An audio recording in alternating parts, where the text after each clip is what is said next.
Hi. So yeah, two videos on one day.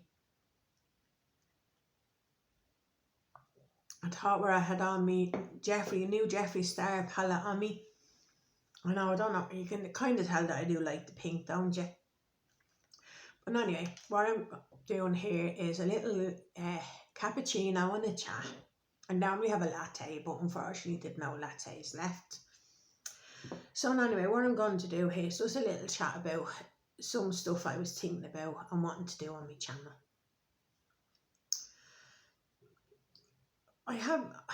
I want to be honest, but then I don't want people thinking I'm jumping on any kind of bandwagon or anything like that, because it happened to me when Clodagh died when we were homeless, and some councillor posting it somewhere on YouTube or Facebook saying, oh, I never say there's any homeless people. We lived in a little county, Wicklow it was at the time.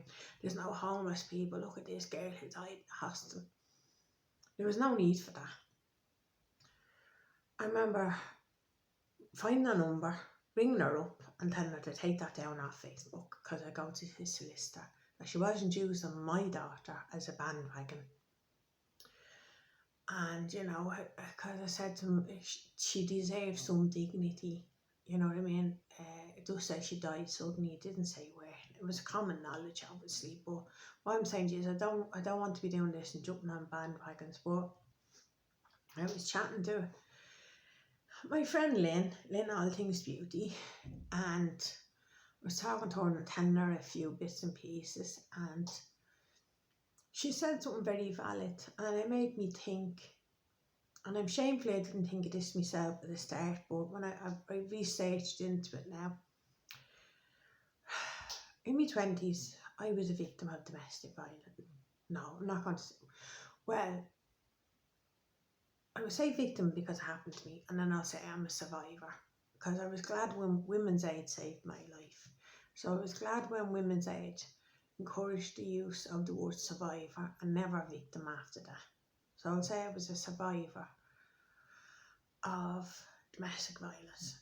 I mean, she said something the other day in her home, that all the people now, all the women and men, of course men suffer as well, people forget that they're sitting at home all day now with their abuser. Where they would have had walk to escape it, or had their abuser go to work or something. So I just wanted to say that maybe I'll share a bit about my life, because I am nearly 47 this year.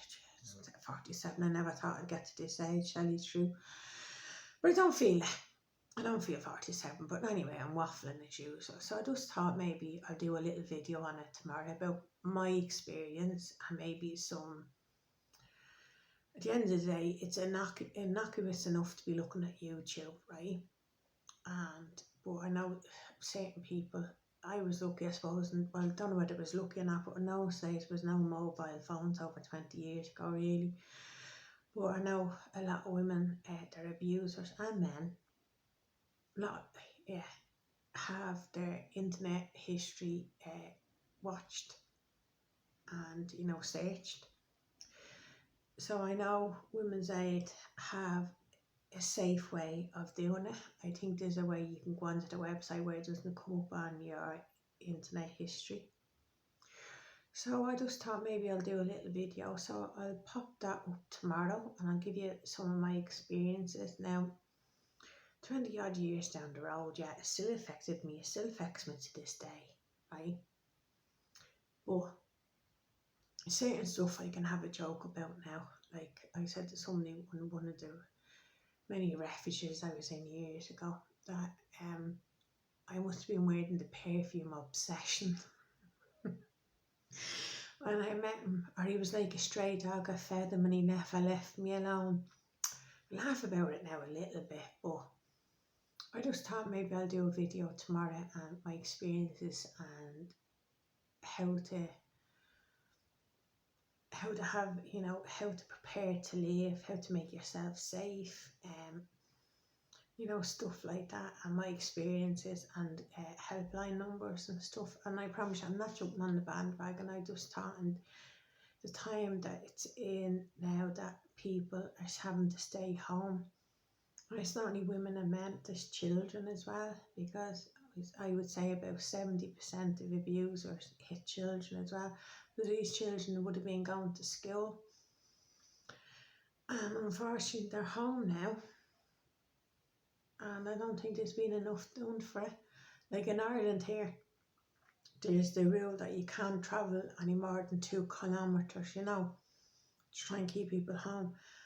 And Women's Aid had to clarify with the government, Irish government last week, to come out and say that the 2 kilometre limit doesn't apply to people of domestic abuse, you know, people who are experiencing domestic abuse, just to make it clear, because you might have to go a lot further, like to a refuge, because I think there's only about 7 refuges in Ireland, which is shameful. There was only 3 20 years ago, but anyway, I'm going on. So listen, I just wanted to say I'm going to pop that video. You don't have to watch it if it's something that might trigger you, or it's not something you're interested in, but I just thought it would be good to put my experience up. And when you're going through it, it doesn't seem funny at the time, but later on, some of the stuff, you know, perfumes and I'll tell you all tomorrow, because if I start thinking about it now, I'll never stop. I won't turn off the video. No, that video will be up tomorrow. It's I survived domestic violence, coping mechanisms, and escape strategies and stuff like that. And I will include helpline numbers from Women's Aid, both in the UK and Ireland, and the Samaritans as well. Because on the helpline numbers, I know there's it used to be only, it's 10 in the morning to 10 in the evening, the helpline, the Women's Aid helpline here in Ireland, but they got the extra funding and it's 24 hours a day now.